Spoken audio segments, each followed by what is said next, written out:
Tuesday, November 12th, 2019. If you would, all rise and join us in the Pledge of Allegiance.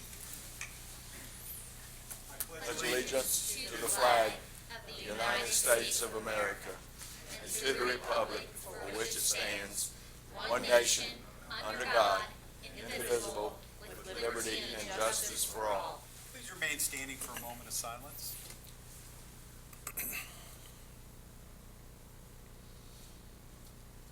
Thank you.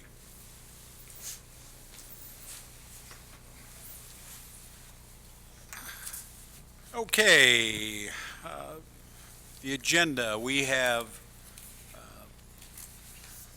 4 additional items basically have been left off.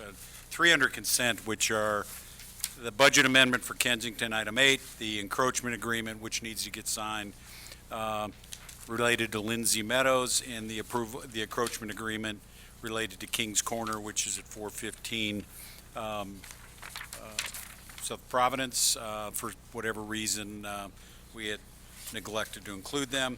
And then we have added to closed session just a brief moment to discuss some personnel matters pursuant to State Statute 143-318. That would be K1. So any other changes, Clerk Schuler? I'll entertain a motion to adopt the agenda as with the additions. So moved. All those in favor? Aye. Any opposed? Okay. I'll entertain a motion to adopt the consent agenda containing items 1 through 10. So moved. All those in favor? Aye. Any opposed? Okay. We have 2 presentations today. David Phillips is back to present the fiscal year 18-19 audit presentation. And David, you got a tough act to follow this year because everybody's asking, is he going to make an audit presentation as exciting as he did last year? So come on down. All right. Welcome. Thank you. Thank you. All right. I guess I get to move this too. Hopefully you've probably received these a couple weeks ago, and we're not going to cover that big green book. That might kill us tonight. But we will try to look at the PowerPoint. And what we've tried to do in the PowerPoint is kind of hit the real high level, the key significant points related to the audit. But as I go through it, if you have any questions, please feel free to interject. Or if you'd like to wait to the end, that will work as well. One of the things we like to always remind everybody is the importance of internal controls. In an organization... David, would you pull the microphone a little bit closer for those that are... Oh, is it not loud enough? I'm Yeah. usually so loud. Okay, good. All right. With an organization, when there's so many transactions taking place, you want to make sure that there's adequate checks and balances. One person can't do it all. And so one of the things that we do as your auditors is we look at your significant internal controls. Not all of the internal controls, because some of them might relate to ancillary operations where there's not a lot of revenues coming in and out. But we try to look at the big ones. And so, for example, if we saw bank recs were not being prepared, or we didn't see appropriate review and approval of transactions, it's important that not only management and the mayor know about it, but that you know about it. Because how can you fix something if you don't know it's broken? So that's one of the things that we look at as well, and we have to report if we come across those type of significant deficiencies. These are your financial statements on the bottom of that slide, and then our responsibility is on the next page. On the top is to issue an opinion. Now, everybody thinks the auditor is looking at everything down to a penny. That's unfortunately not how it works. We're generally looking at things from about a 2 to 3% range. So think if there's $100, if you're missing a quarter, our procedures really are not designed to catch that. But if it's $5, in general terms, hopefully our procedures would catch that type of error. If you wanted us to look down to that lowest level of finding that dime, your audit fee would be 10 to 15 times as high as what it is. And so what the auditing standards try to design was a cost-benefit relationship where we could do an audit and get you to a 90 to 95 degree of certainty, but we can't get you to 100. The 100 would just be so cost preventative, nobody would want to do it. So again, the last bullet point there, it's kind of a weird term, but you have an unmodified opinion. That's a clean opinion.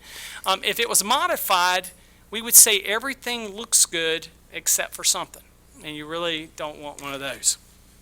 All right, let's look at your general fund balance. It increased 1.67 million. You can see the little chart there, kind of give you a little bit of a visual of how it's grown over the last few years. You have some funds that are restricted because of the stabilization by state statute requirements of about $930,000.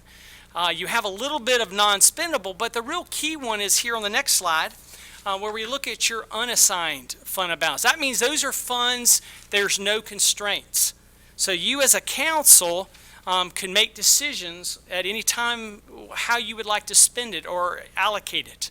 And that balance was 5.03 million, which is about 53% of your 2019 actual expenditures and about 42% of your 2020 budgeted. The town has adopted a minimum fund balance policy of a goal of about 30 to 40%. So you can see you're doing really good in relation to that fund balance policy. All right, well, let's look at your revenues. They were 11.78 million. You see the key components there, the biggest being, of course, your ad valorem taxes. But you do have a lot coming in from the state, from the 3.36 million in intergovernmental revenues. We kind of list what some of those are: the local option sales tax, the utility sales tax, and et cetera. And then there's some other smaller revenues. Your revenues came in over budget by about 7.5% or $820,000, and it's kind of in the same major buckets that we just mentioned before. And part of that is, your management's going to probably be pretty conservative and not just assuming what you collected last year. Well, we're going to get that and plus more. They're going to want to make sure that you're going to get what their conservative estimate is, because you don't want to get on the other side of that equation. All right, your expenditures, they were 9.45 million. We kind of list the various functions, of course, public safety being the largest, but then you can see general government, economic and community development, and so forth. Your expenditures were under budget by about 900,000 or 9%. We list those areas, but the real key here is all the departments came in under budget. And really what we saw this year, you had a number of unfilled positions and some projects that got delayed. And so you had a lot of costs that didn't occur this year. So when you take the fact that you came in higher on your revenues, less on your expenditures, you add a lot to fund balance in those years. You did transfer out about $700,000 to fund current and future capital projects, and so that was a transfer out. Some other items, just some note, you had capital asset balance of about 53.69 million. It increased about 1.62 million. You had additions of about 3.77. We list what some of those were. A lot of that's the infrastructure in the streets with various developments and so forth. But remember, when we capitalize something, we depreciate it also over its estimated useful lives. And that depreciation was about 2.09 million.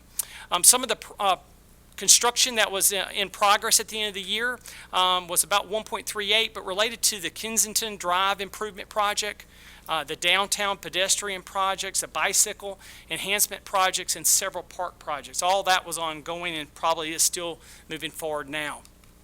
On your long-term obligation front, you have about 6.77 million in long-term obligations. It increased slightly by about 280,000 over the prior year. You made principal payments this year, but remember, you also participate in pension plans and stuff where those state liabilities went up. And so you get your proportionate piece of those liabilities, and that's what that second area is related to those and your vacation accruals and so forth. Your mortgage payments on your debt for fiscal year 2020, the year we're in, is about 530,000 broken out by the two components you see.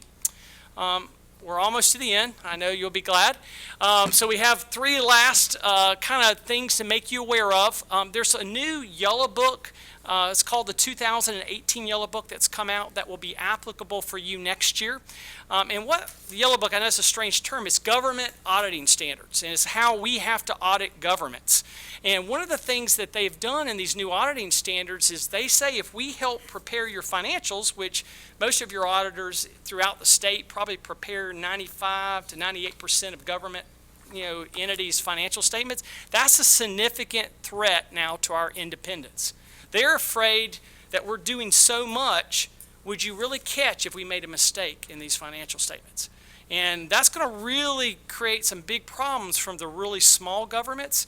We're not sure exactly how this is going to play out, but if you talk to the LGC, a lot of them are recommending if it's a bigger firm, then we need to have a separate department in our firm that actually reviews what the audit engagement team is doing to make sure we don't make a mistake. So that might be one avenue of fixing it. Another avenue could be is that you hire somebody else to prepare the financials so that we truly just review them, or you can prepare them yourself. There's several ways this could go. We're not exactly sure how it's all going to play out or how each municipality will choose to address it.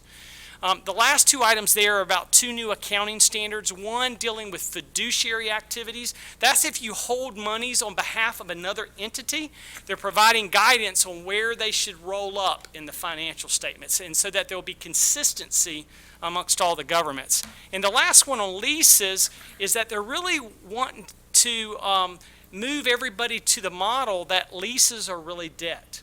So if you're talking about your government-wide statements, now this would not affect your general fund or your governmental funds, but on those government-wide statements, if you entered into a lease, let's say like this building, your city hall, or let's say you wanted to rent a piece of property for 5 years for $100,000, you would need to set up an obligation, a liability for $500,000 and an asset for $500,000. They want you to treat it like debt. So that's they want everything to be the same, with how you would treat your normal bond issuances.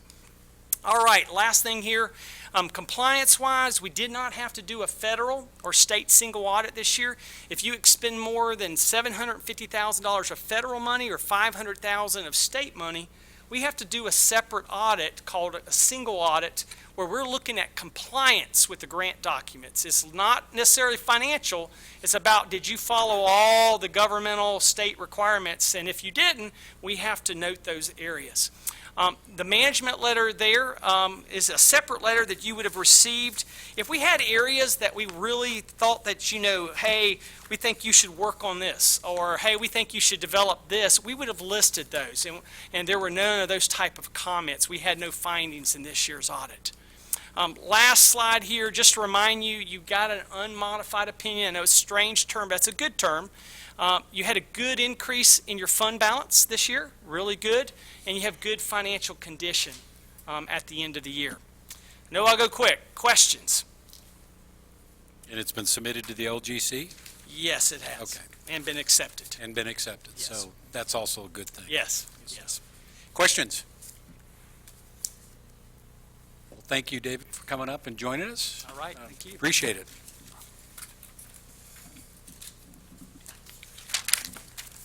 Next up, Steve Bowers and Ben Pinniger from the Greater Charlotte YMCA are going to come up and give us an update on the Hall Family YMCA of Waxhaw project. And due to time limitations, I've asked Ben not to have any dissertation on the Cubs and, the latest transactions there, because he's a diehard Cub fan. Cubs go. Dying hard with the Cubs. Also true. All right. First of all, thank you for letting us come and give an update on kind of the current status of where the Y is as it relates to the Hall YMCA here in Waxhaw. I'd like to start with just a moment of gratitude for the town and working with the town staff, specifically Dina and Erskine, in just trying to get our footing as we start looking at co-creating programs, et cetera. They've been really phenomenal to work with, as has all the town staff.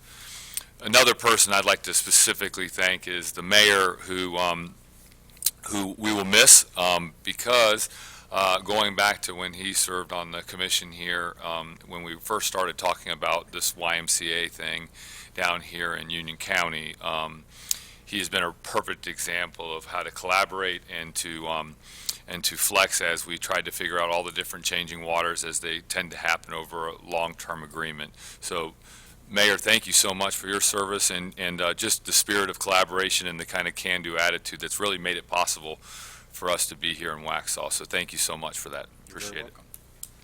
I just look forward to that first shovel being put in the ground. That's right. That's right. First in the pool. Okay.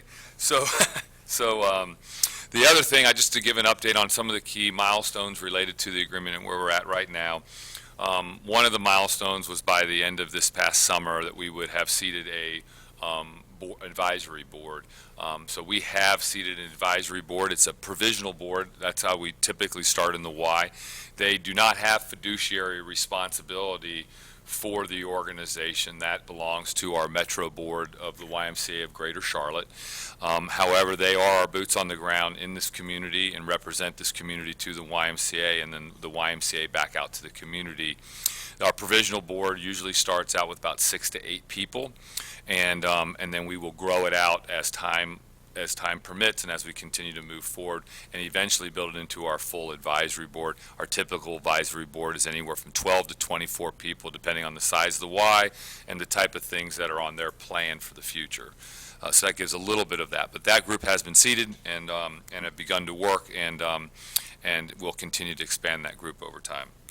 The other is June 30th of 2020. Do you care to share the names of the board, or? Ben, you would Sure, like to share happy names? to. Fred Morgenthal, Larry Hook, Anna Blood, Heather Miller, and Mike Monroe.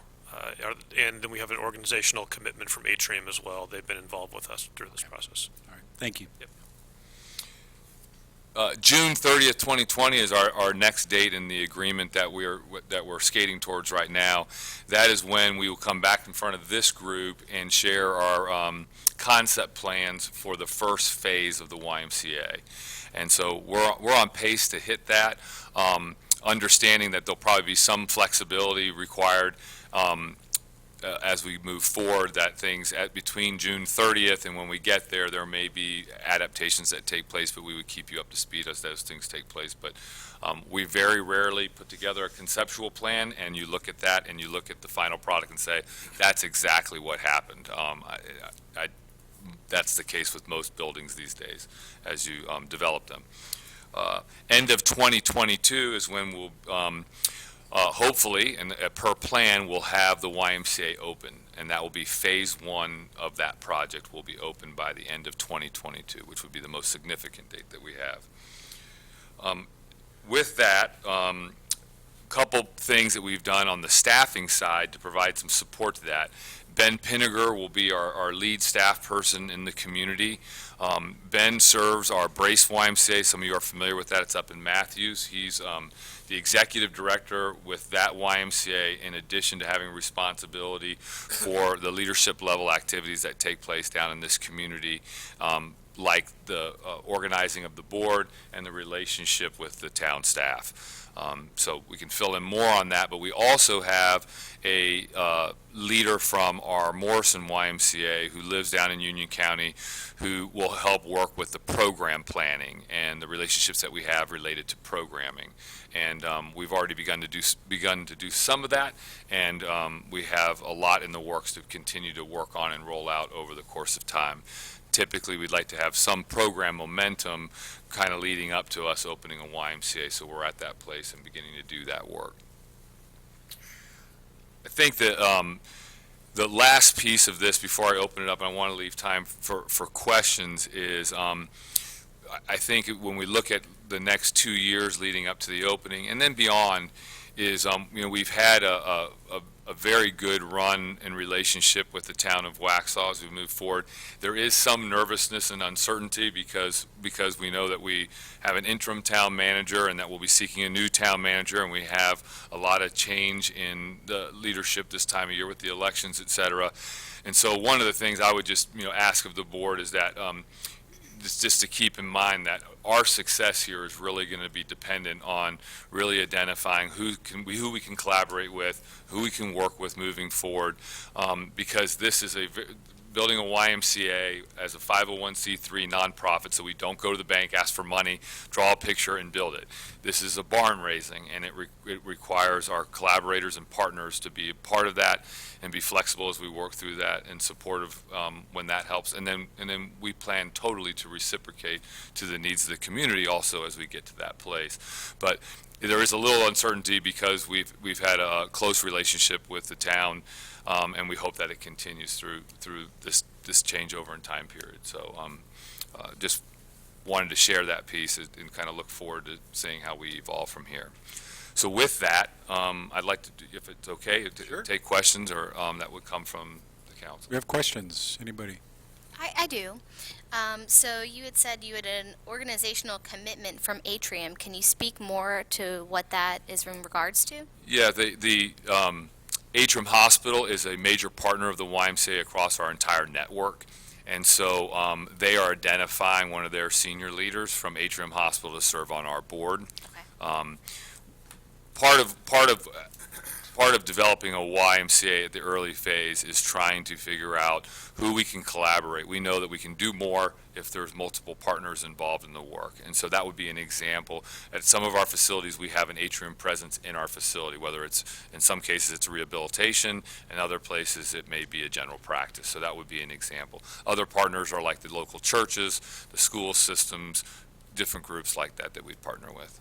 So is your board at this time then reaching out to the other churches and local community partners to see what they can do to assist in the fundraising and building that barn and building that program that you're looking for? Exactly what the work is right now that they're setting out to do. Matter of fact, the bulk of our conversations have been related to how do we begin to outreach to this next group of people and this next group of people and next group of people. And that's what we're in the process of doing right now. And certainly open for recommendations as well, too, if the board has, all ears. But to get those to the board members. Yes. Yeah, Or recommendations. to me, or like Steve. to Larry, to Correct. Right. Yeah. Or to one of us. You. Correct. Yeah, okay. Other questions? Anybody? Progressing with the partnerships? Everything's going really well. We've had great receptivity from all the people we've spoke to, and people seem really genuinely excited about working with us, and likewise. And as we the big piece of this ultimately gets down to the fundraising and financing of this, and how we get about doing that. So the provisional board is significantly focused and will remain focused on fundraising efforts, and then how do we grow through partnership. So those are the two kind of major items on their plate right now. Okay. All right. So we look forward to seeing the concept plan in June 2020. 2020. Be back then. Thank you all too. Thank for you. letting us be on Thank you this. so Thank you much. much. Thank you.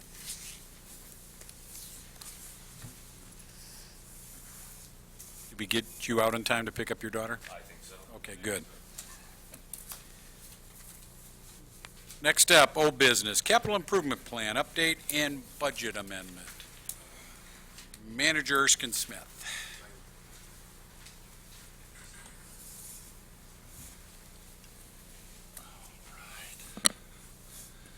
Thank you so much. I'm going to concentrate really on just really this year's capital improvement plan projects, as well as the upcoming next year, getting prepared for the fiscal year 21 budget. Originally planned to talk about the CIP policy, but you approved that in the consent agenda, so I really don't have to go through all that. Appreciate that. Just a reminder on the public service facility, we're moving forward with that property on Waxhaw-Marvin, Kensington. We're expecting the Union County to provide us the appraisal of that property soon. I'm actually hoping it comes this week. If you remember last time in September when I brought it up, I think I had a contingency or design bid manage of about $200,000 in that budget. I reduced that down to 5% or $100,000 based on some conversations I've had with Town of Cornelius and their $2 million project and what it cost them to bid as well. Next, Of course, we're into the Waxhaw Y field, so we're still working on the design of finishing off. The key to that on the Public Works is that's just the design and build. You're talking about a Right, much bigger project. much bigger project that coming up in will all, fiscal year 21. Yeah. That's correct. Okay. That's correct. And of course, that project is also anticipating a partnership with Union County in the construction of a fire station site. We did receive preliminary design back from the engineering company. We're having a meeting tomorrow amongst staff and the fire department to talk about that and see if there's anything we're actually missing out of that, and I'll send that out to you, that preliminary design, in my manager's report on Thursday for that. We talked about the Waxhaw fields with the Y this year. Currently, we're in the finishing up of the design with that in anticipation of also applying for a Part-If grant, which will be due May the 20th. Kind of fits right into what the Y was talking about. You see the amenities that we're proposing with that project, and Land Design is now working on that to incorporate that into the plans. We still have that outstanding issue in that on that property. There are 3 fields proposed. One of the fields encroaches a little bit more into the wastewater treatment facility there of Union County, so we're still trying to work out that detail to see exactly what that additional cost would be. If we have to do a retaining wall, it's going to be a little bit more expensive. So there's a possibility of there to continue discussions with the Y for that. But obviously that construction project is a big one at $3 million.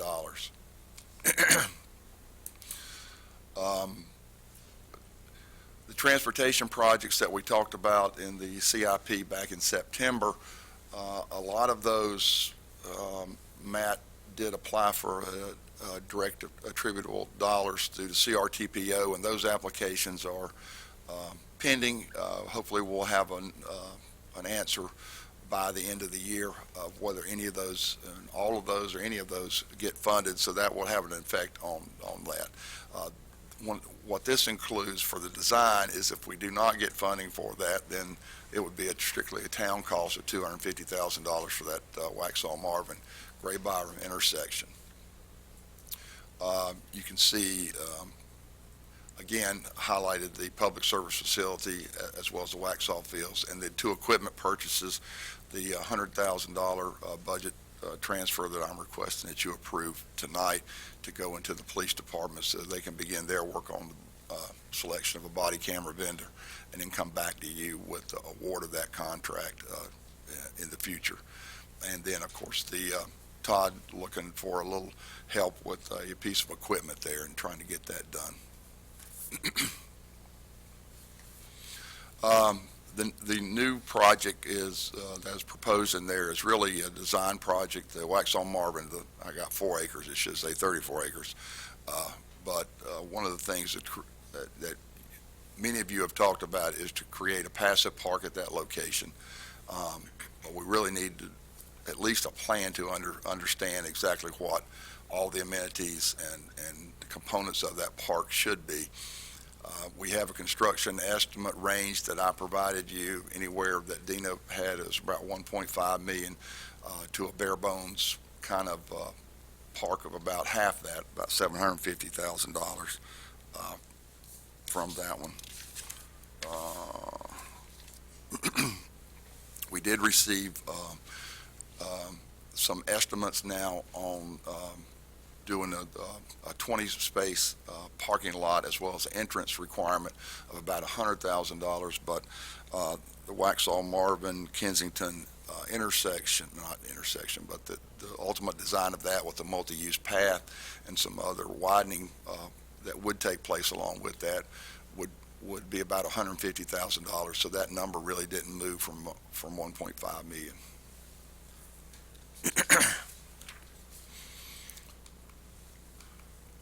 So if I balance out everything for fiscal year 20, you see the $100,000 for body cameras, the public works design of $100,000, and then the equipment purchase for $68,000. If we don't get DA funds, we appropriate $250,000 to do the design of Gray Byram, and then the Waxhaw Fields, that again is just to finish up the design of that project. We still have some money in that project, so I don't anticipate we'd be using all that money to finish off that. And then a design cost of $25,000 for Waxhaw-Marvin, the 34-acre park, for $793,000 in this year's budget. Fiscal year 20 is when you spend the real dollars for construction, the public services construction, the Gray Byram construction, the Waxhaw Fields construction, the Waxhaw-Marvin Park, about $7.9 million for fiscal year 20.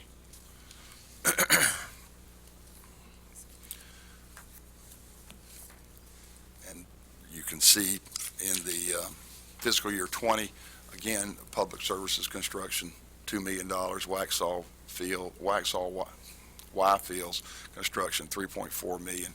That would also include the design and construction, bidding and maintenance of that contract. The Waxhaw-Marvin Park construction of $100,000 for $6.4 or $6.5 million. Then you have the DA funds and the other things that with CRTPO, the NC 75, the Old Providence Road roundabout, $396,000. That's in future years, so you wouldn't have to spend really anything for this fiscal year, next year, for that project. Waxhaw-Marvin Road, Gray Byram design right-of-way construction, $310,000. So in fiscal year 21, you'd only have an expense of about $55,000 for design for that. Fiscal year 22, we talk about the West Waxhaw Parkway, and there'll be some design cost in that figure there. So the $95,000 that you see in the total on to your left include both design costs of that $95,000 in fiscal year 21. So the idea is to again, transfer unassigned fund balance to the capital project ordinance for those different projects in there. The police department body cameras, we're asking for you to do that tonight.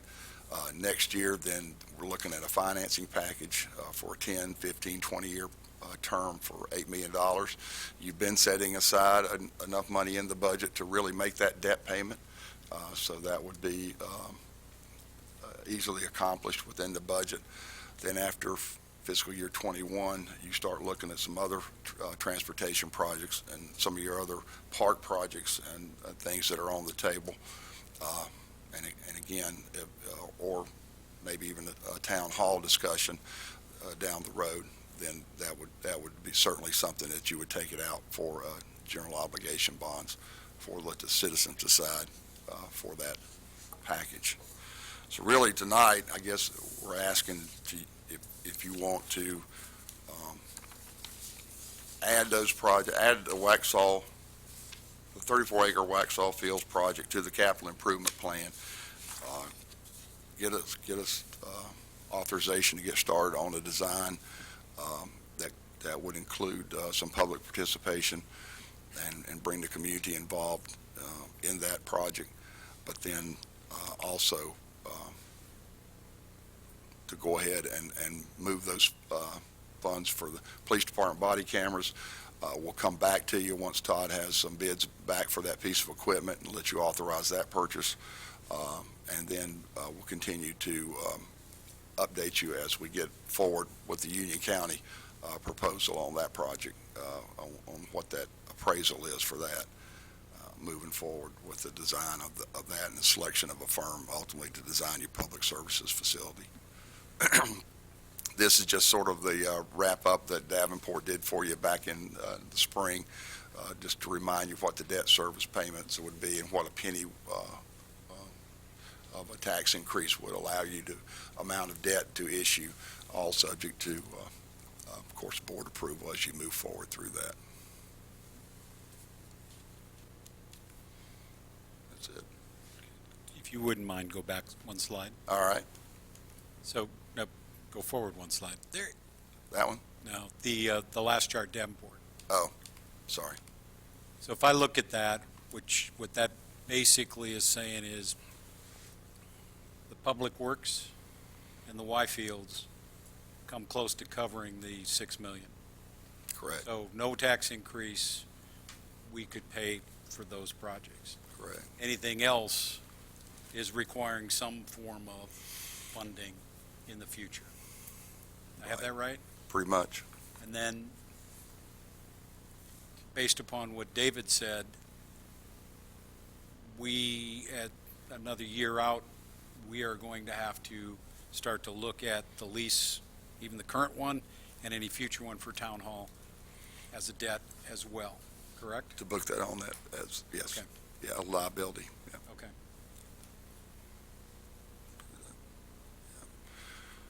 Of course, you're paying off on the police department debt, so Right. hopefully that number will come down, which will give you a little extra Sure. through that.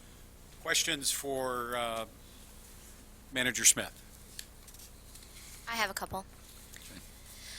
So associated to the public services facility, I just want to make sure, because there was some new information that you were sharing with us, Erskine, regarding the study that we had done of the property and that coming back to us, and the reduction of that from a CIP. So with the reduction, so we believe that the design costs will be half of what we had previously projected. In the CIP, yes. Okay. That's what we're anticipating. And then, just a clarification on, you've spoken to the county and they're planning on coming back to us with the assessment of the property as far as the Price. pricing? Yes, Okay. And then there's also been some design work done associated to the fire department partnership? as part of the assessment of the property and laying the buildings out in a footprint, yes. So I will send that out to you. I meant to include it in the presentation, but it had already gone out. So. Building location. Yeah, just a sample building location on that property, on that specific property, basically with the fire department at the front of that property and the public services at the back of that. Okay, awesome. And then associated to the Y fields, do we not already have approximately $1 million in the budget in support of that project? I believe Already allotted? I believe that's correct. So wouldn't we possibly be able to take some of the design costs out of that funds that we already have set aside for that project? Yeah. Okay, Yeah, or if we're lucky enough, we could apply it to the construction as well. You wouldn't have to borrow so much. okay. And then as far as the public works skid steer, we haven't been able to get any kind of quotes or anything like that in order to obtain that. Todd's working on that.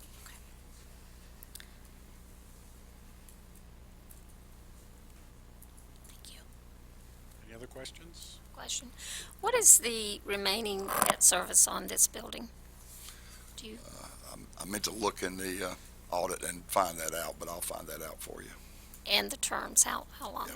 Thanks. Commissioner Westlake? I have, first of all, a question on the body cams. Is this going to be body cams for the entire force? Is it for patrol officers up to lieutenant? Do we know how many we're looking to purchase? Do we have any numbers on anything? No, Okay. but we're assuming it's the entire force of patrol officers for sure, yes. Okay, and then, so are we still able to look for grants for this? Yes. So if we transfer the 100,000 to the police budget, what happens if we are awarded a grant then? Then, if you transfer $100,000 for him to do that, he's going to have to go out to bid for those, or select the vendor and then bid that. He will have to come back to you for award of that contract, and you subtract that off of that.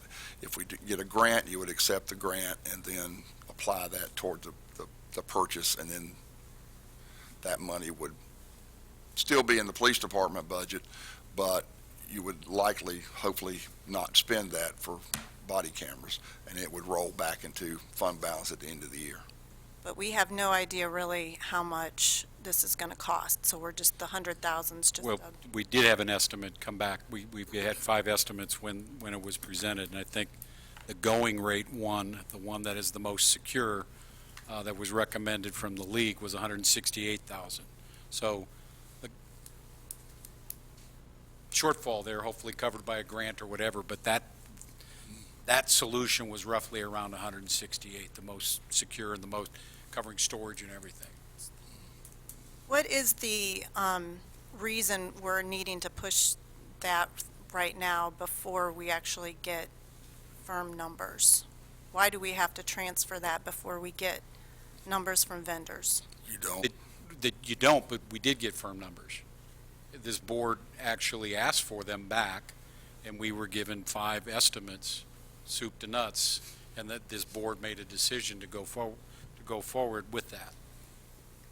So, I mean, I believe Chief's not in here, but they had IT go search that and do that work. And Matt Falkenberry came back with 5 different estimates. One was way above. So, so they do have those estimates. We Yeah. reviewed those at the last meeting. The Correct. 168,000 was inclusive of the cameras as well as the technology to be able to store the video footage and retain that video footage. Okay, so we don't know, though, but you're still saying we have to go search vendors. I guess I'm not understanding Well, what. to make the selection of something that fits Waxhaw Police Department's needs. Okay. And then. Well, you have to do 2 things. You have to do all of the procedural and policy work to make sure that the insurance carrier, we conform to all of the things to qualify for the insurance reduction associated with it, pass certification there as well. So it's a year-long process, as I understand it. Certainly from the league side, that's the expectation. You get examined, and then the product selection is conforming to the policies and standards. So it's starting the work of that. And then, second is on the 34-acre park. I'm still confused how we got to this point. I'm looking at the Parks and Rec Master Plan 5-year capital improvement plan, and I'm not seeing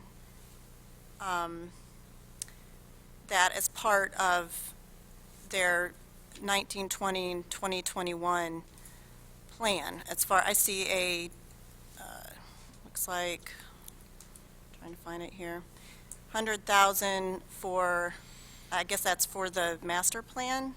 Was that what the 100,000 was in the budget for? And then I see a 700,000 for 2021. I think it was a phased approach, Phased. I think, And then in that one. I'm seeing on when this, let's see, in September, the CIP F1 20 to 25 5-year plan where the Parks and Rec put their priority list, the Waxhaw-Marvin Properties number 7. Right. Which is below the downtown park. So I'm not understanding how this became the priority. It's not yet unless the board makes it one, but there was a lot of discussion from board members that wanted this project moved forward. So I brought it forward to see if that's exactly what you wanted to do. We already have a plan for the downtown park, so to me, it's logical that you would go ahead and fund the project that you have a plan for, and then wait on other projects. But there's been a lot of discussion about 34-acre park moving forward, so it was decided that I'll put it out here and see what the board wants to do. And we did have in the budget that was, the line item budget that was provided, there was $150,000 set aside to go ahead and clean up and secure that park and take care of the barn and the items that needed to be cleaned up on that property.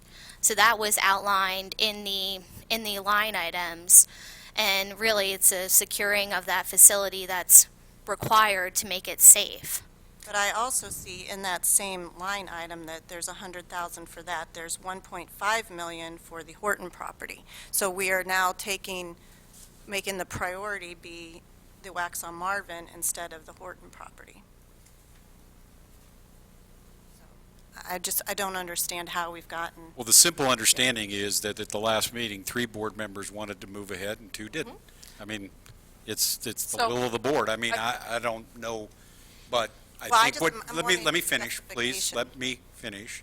I think what Erskine pointed out with his report to the board is that it's a very significant expense to open the park, and he came back with, hey, I can have staff do a plan to see what it would entail, and that's all he's requesting for, I believe, Correct. right? Correct. Because it's going to take a lot more, and does that warrant the priority? I think that's the solution that he brought back, not to open the park, not to do anything other than, what does it take to really design this park? Because to be honest, there's no design there. That's what I think you came back with, and that's it, right? That's correct.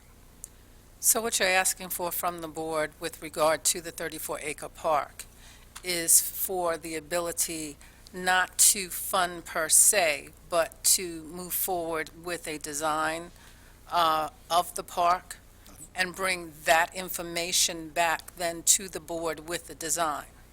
I think that's the logical step and progression. Okay. The logical step and progression with regard to the vote from the board at the last meeting. However, that is not the logical step and progression that we were following with our Parks Master Plan, which we voted on. And then, so we are then not following the plan that we then set forth by adjusting that plan to prioritize in a different manner when we already paid for a plan. Correct. Correct. Okay.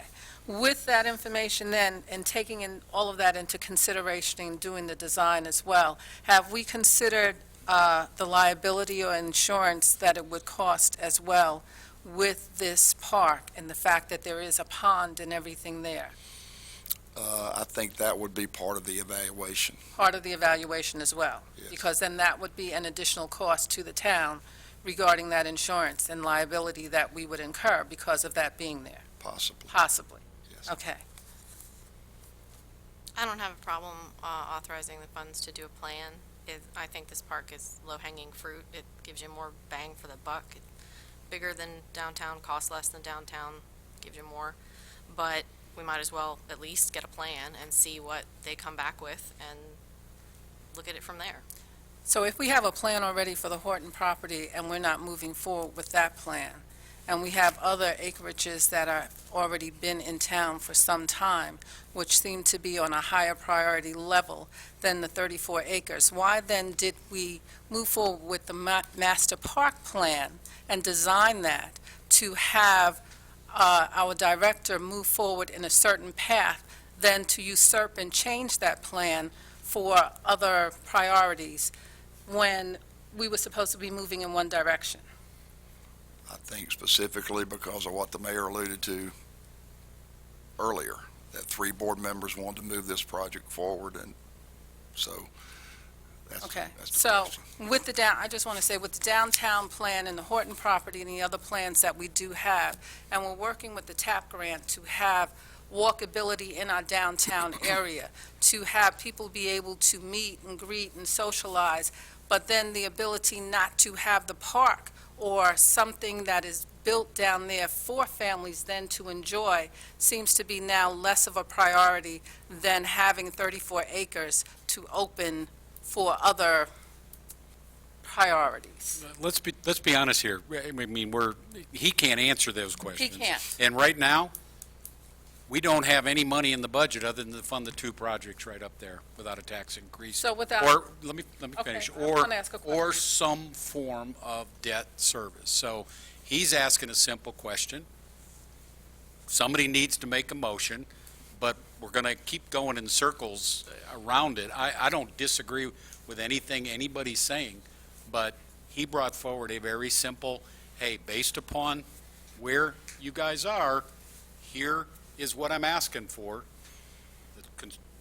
And do you want to go forward in addition to that with $25,000 for a park design? That fiscal year 20 is what he's really asking for in terms of, and the contention point is the $25,000 for of Waxhaw-Marvin Park design. That's the contention point.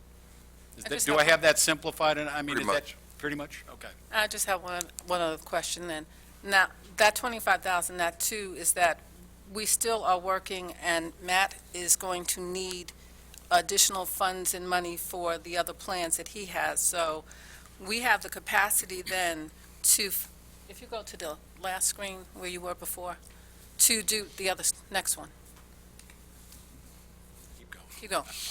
That one. Sorry. All right. So we have the capacity then to do the Y and the public works without putting ourselves into any form of debt with our capacity.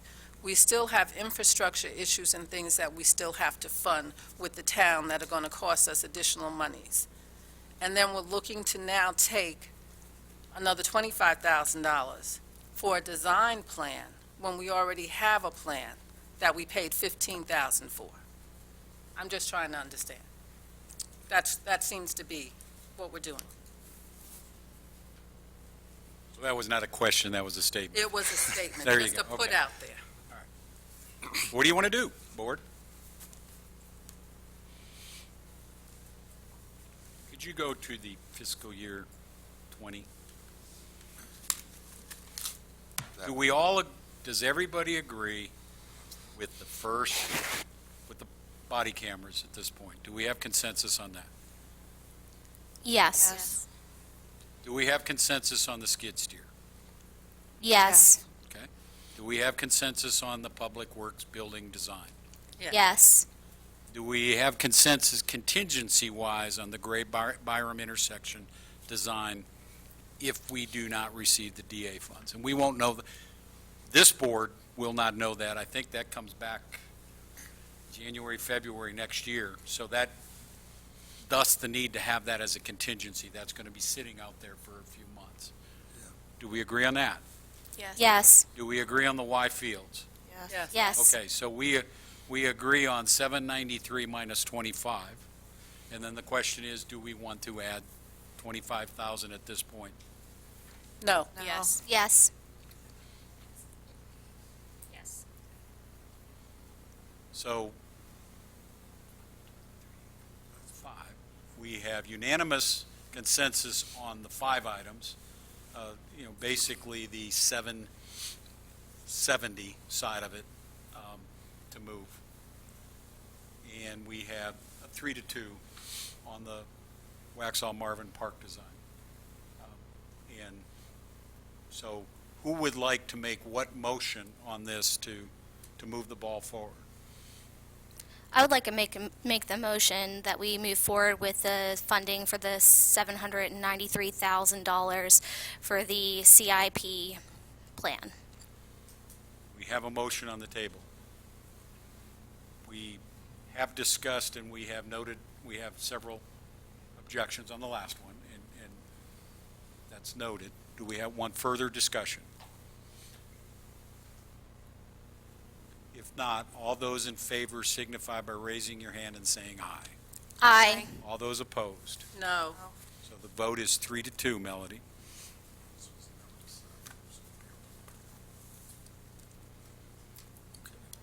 Thank you very much. Thank you.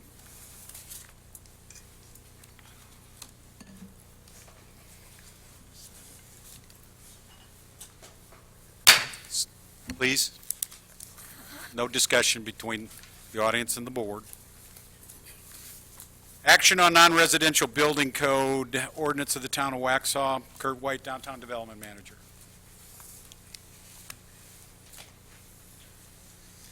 Hello. Welcome back, Kurt. Yes, thank you. Good evening again, Mayor, Commissioners. This is follow-up on some discussions that we've had over the past, I guess about a month and a half, regarding the proposed non-residential building code ordinance for the town of Waxhaw. So we have the statutory authority to enforce standards, minimum standards of fitness on commercial buildings and structures. That exists. We have the enabling legislation in North Carolina general statutes. We already we have an ordinance that actually enforces standards for dwellings, so minimum housing code, and that's already in the town code. But we don't have our local town ordinance adopted for non-residential structures. And so in an effort to make sure we're being proactive and that we have the tools in place if we do indeed encounter a situation where there is a commercial building that's either not being maintained or that is unsafe, then we want to make sure we have the tools in place to go ahead and address that. So it's the enforcement process. It really mirrors our existing minimum housing process, and it's a very similar ordinance. The main difference is that it's because these are commercial buildings, not residential dwellings. It's really, I guess you would say, slightly less restrictive in the sense that if there's no one occupying the building, you see there's not really a reason for the town to investigate it in the same way as when a dwelling unit has a higher level of standards, because there could be someone eventually who's making that their dwelling. So it's more important that we have the ability to go inside the dwelling. So here you see where the underlined portion, minimum standards only address conditions that are dangerous and injurious to public health, safety, welfare, and identify circumstances under which a public necessity exists. So there's that. Again, it's really about protecting the public, whereas the minimum housing code really protects the occupant of that dwelling. The standards in the ordinance would address three broad areas: exterior, really looking at egress, wiring, structural conditions; interior, looking at your major systems, plumbing, electrical, mechanical, making sure that they're working properly. But if it's a vacant building and those systems are not being used at the time, there's not a requirement to have those repaired. That's different from a house. We would still require those to be repaired. And then finally, property, just so that on the outside, make sure there's not noxious overgrowth intruding into other properties, and there's not things that are spilling over into the public way that could be dangerous. The enforcement process, we already have the tools in place from a minimum housing code standpoint. The letters and forms established. We would just be kind of changing the numbers on them. If we receive a complaint, or if it's evident to the code enforcement official or a public safety officer, so we could get a referral from the police or the fire marshal, the town fire marshal, that a structure is not being maintained, then we would do an investigation, an inspection, send a notice of hearing, give the owner an opportunity to come and talk to us about it and kind of establish what their plans might be for the building. And then we would issue a findings of fact letter, and it would also have an order to either repair the structure or to demolish the structure, depending on the extent of the damage. The exception to this, the demolition piece, is if it's on the National Register of Historic Places or if it's a local historic landmark, there would be the board would have to make a separate. The Board of Commissioners would have to make a separate, hold a hearing and have a separate process to confirm that. So it's not, it does take the historic nature of our downtown into account. So that's my that's it in a nutshell. If there's any questions, otherwise, we would request action. So I have one question. The ordinance itself talks to the duty of the code enforcement official. Who's the code enforcement official? That's me. Okay. I was in June 2017. So that's you. That's me. And then you delegate functions and power accordingly. Right. Okay, I'd asked Erskine today, just wanted clarification on that, because we are very specific in here, so. Right. So, did a nice job with that. Do we have any questions for Kurt? No, I just want to say thank you, Kurt. I know we talked about this last month, and I thank you so much for your diligent work on this and bringing it forward. Thank you. So who would like to make the motion? I'm happy to make the motion to approve Ordinance 2019-008, establishing a non-residential building code ordinance for the town of Waxhaw. Have a motion. Any further discussion? All those in favor signify by saying aye. Aye. Any opposed? Thank you, Kurt. Thank you. Mr. Smith? The appointment of Waxhaw's town attorney and contract approval. It's that time of year again. Correct. I've asked Mr. Buckley to provide the town a permanent contract to provide legal services for the town. You have a copy of that contract on there. Just to summarize it briefly, it's a $15,000 retainer, which would cover his services at all regular scheduled board meetings. Any special board meetings or any inquiries or assistance from staff for questions, answers, or from board members would be billed just like it is now currently at the hourly rate. This is for a one-year term, beginning December the 1st. I'll be glad to answer any questions, and I'm sure he would as well. I say it's Mr. Buckley, it's actually his firm. Any questions? I have a question. Originally, when we let go the last attorney, the idea was to have a staff attorney or to do something more permanent, and Mr. Buckley had come on in a temporary capacity. Is it our intention that this temporary capacity is now permanent, or are we going to pursue something else? At least, no, at least for a year. We're not pursuing staff attorneys at this time. Okay.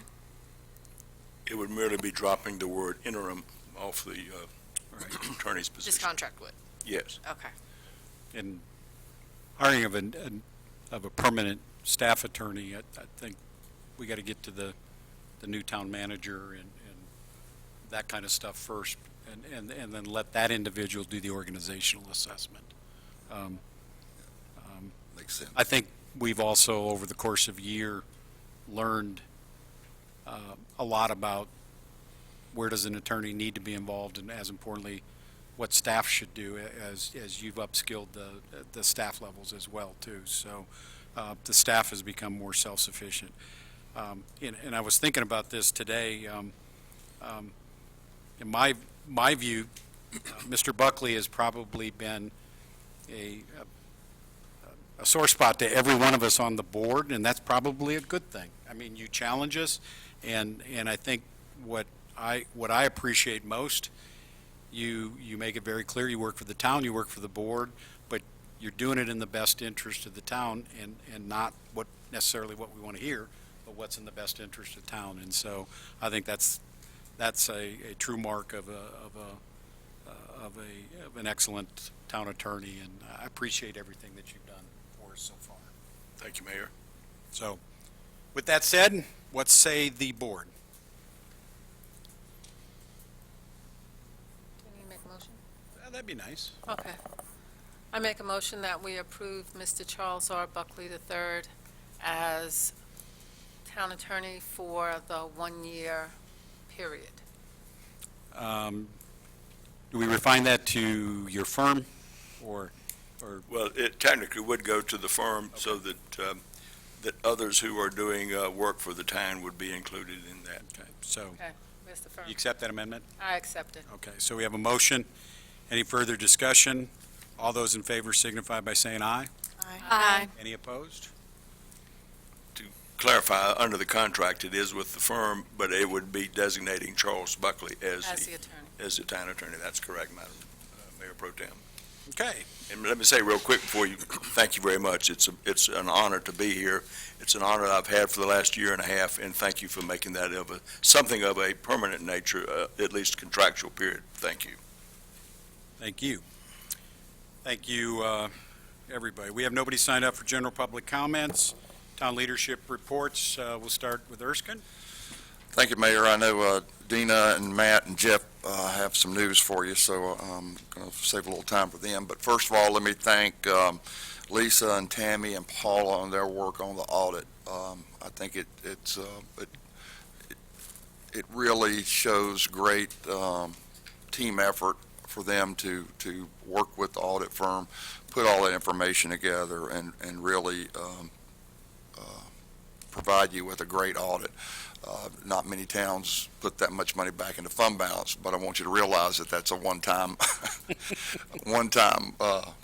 probably expense or revenue, because now you're fully staffed and you got a great full complement of team members for Waxhaw working hard for you there. But it does give you some money to do some things with and to accomplish some projects and move some things forward. So that's the good news. And I'm sure I'll speak on behalf of the staff that we'll do our best to spend that money wisely and always look for your guidance as we go down the road through that. Secondly, I just want to reiterate to the board members that I have asked the staff to let me know if you contact them. I prefer that you contact me for any staff-related requests. I don't like surprises any more than you do. And it's really just so I can have a gauge of what's going on. It's like I used to tell my old board members, and they really didn't understand it. I had one board member say, well, why won't the staff tell me the truth? I said, the staff's never going to tell you the truth. They're going to tell you what you want to hear. That's because they do such a good job. But it's really just to try to manage them, try to manage their time, your time, and be respectful of all the other board members trying to get the same information at the same time. That's my goal and what I'm trying to do here. The staff will jump through hoops, jump through fire, jump into the fire for you, for me, for anybody, for any request that you want to make. So if you'll respect that, I'll appreciate that, and I know they appreciate it as well. And you're fine with, even though interim, 3 days, Yes. you take calls Oh, yeah. while you're not in town hall? Unfortunately, I do, yeah. Okay. It ruins my golf game on Friday, but anyway, I do take 2 calls, but I appreciate you calling and don't hesitate to call for anything with regard to that. So I have reached out also to all the newly elected folks. I've asked to meet with them to try to get them on board as quickly as possible to make the transition as smooth as possible for Waxhaw and for the board. So hopefully we'll move forward and get that accomplished fairly quickly in the next week or so. And with that, since Dina's teed up, I'll turn it over to her. Let's see if the board member has any questions of me. Thank you. Thank you.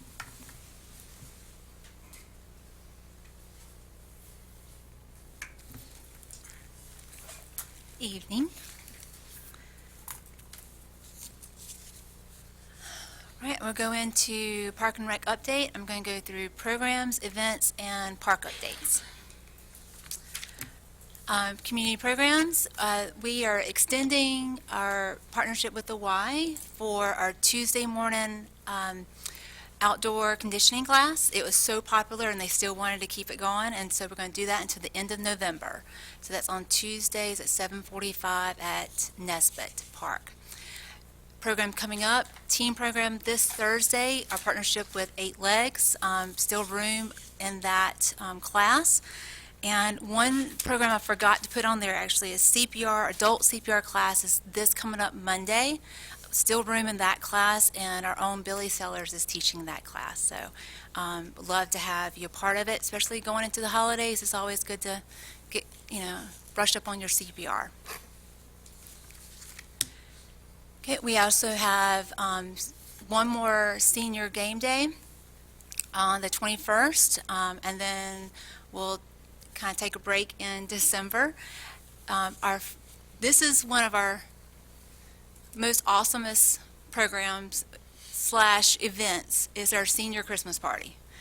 So if you haven't experienced it yet, you need to come and volunteer. So it's on the 6th, 12 o'clock, and we serve about 300 of our residents, our senior residents.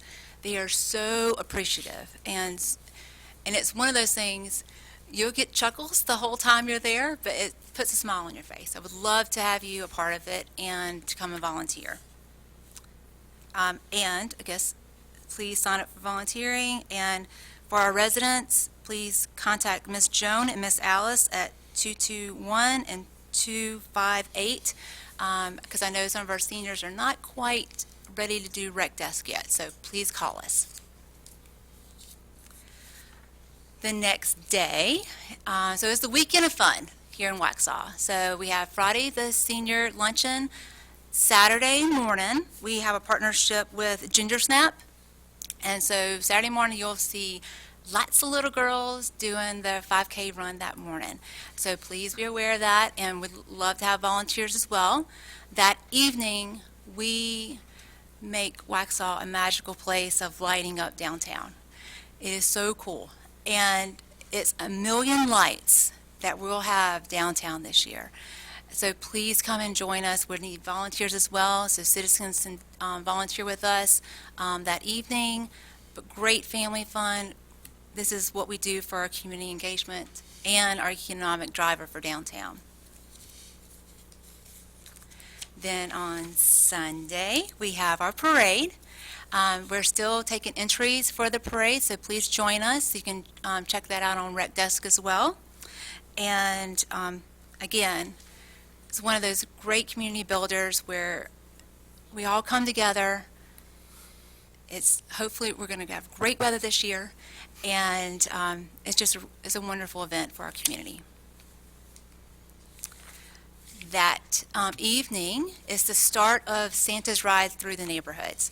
So we go from Sunday to Friday with partnership with the Waxhaw Fire Department. They are our ride that week, and we take Santa around all of our communities. The kids and families really love it, and we're appreciative to have that still going. We also have the following weekend, Wreaths Across America. This is when we honor our fallen and help their families. So love to have you a part of that as well, and we'll have more information, of course, on our website. We also have a partnership with the Valentine Jewish Center on December the 26th at 5 to 6:30 at downtown near the bandstand area. We're doing a menorah, thank you, lighting that night. We would love to have you a part of it as well. Park update. So Nesbitt Park has got a lot of upgrades, but the infrastructure of that park has been transformed in the last 6 months. You'll see that now we have fence toppers on all of our baseball fields.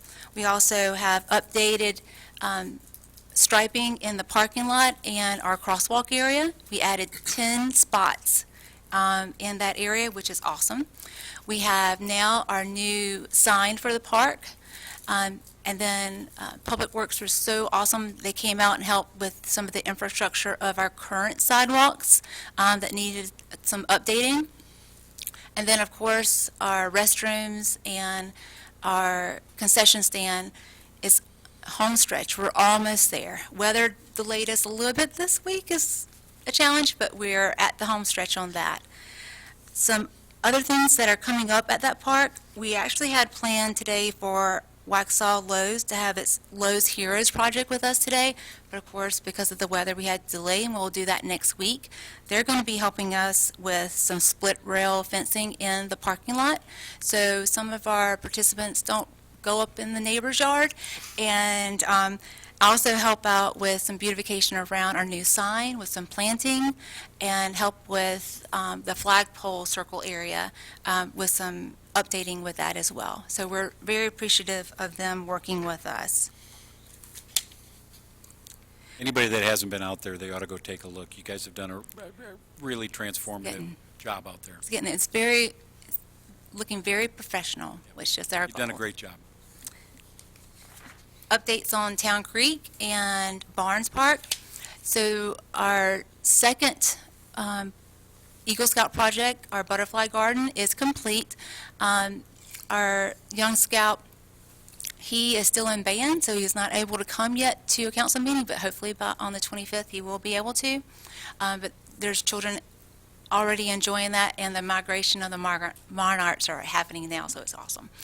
Barnes Park, also with Town Creek, we got new playground mats for the slides to help out with the fall zone on that.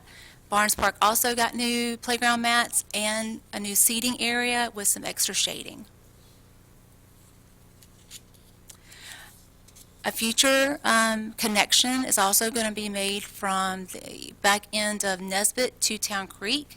We're working with Millbridge Community Now to make that connection, and we'll be coming up soon for ribbon cutting for that as well. But that's really exciting, coming from all the way from 521 basically almost to 16.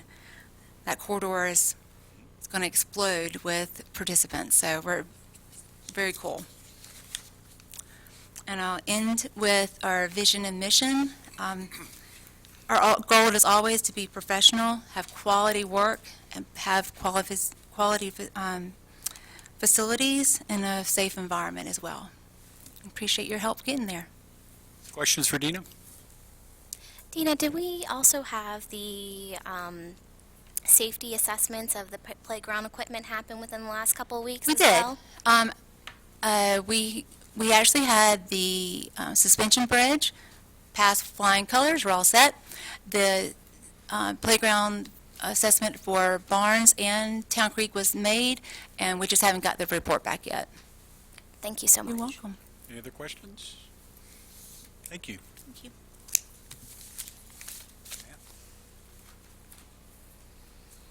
Welcome, Matt. Thank you. Be real brief. To follow up on the Christmas festivities Christmas is coming early to downtown. We're going to add 10 more parking spaces, angled spaces on Price Street, right at the Church Street intersection. And it will probably be more as we continue to work with developments in that area. We're able to get a really good rate because we're combining it with the resurfacing work.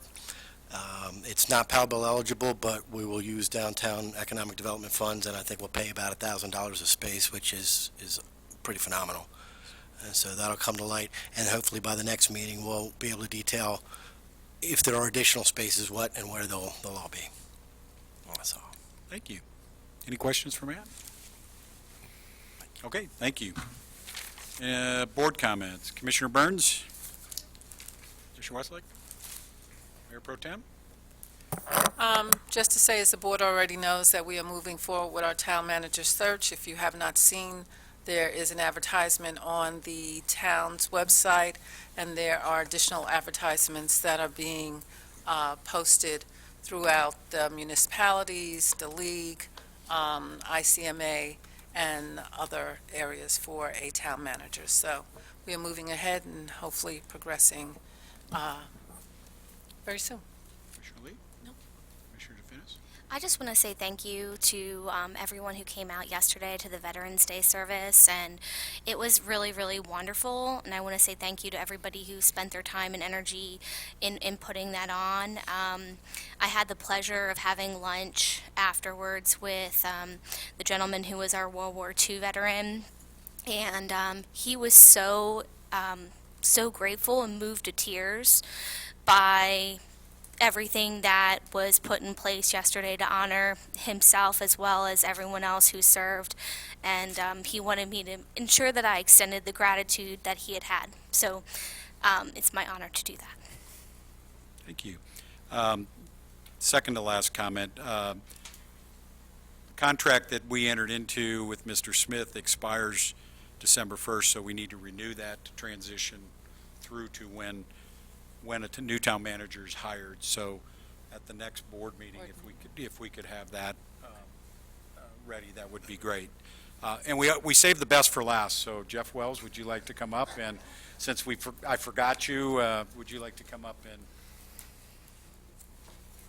live true to the word, the best for last? Well, thank you, Mayor. I appreciate that. So real quick, I just wanted to share some news that I received today that I thought the board would like to hear as well.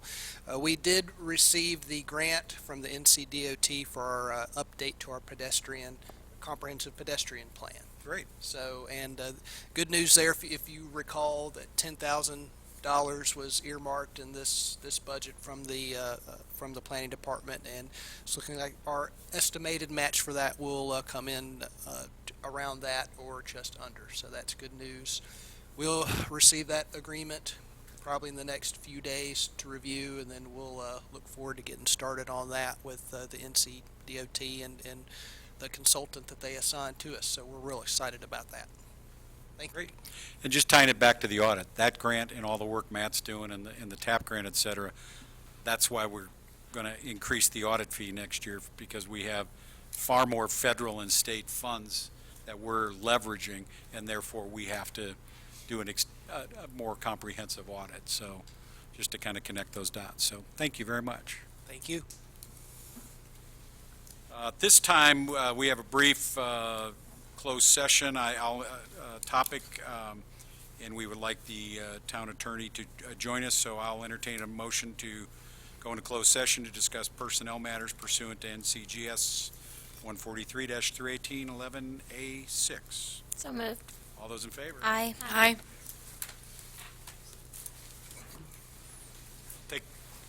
People want to take a quick biological break.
So as Mayor Pro Tem comes walking in the door with Melody, I will entertain a motion to adjourn. So moved? So moved. All those in favor? Aye. Any opposed? Thank you, everybody.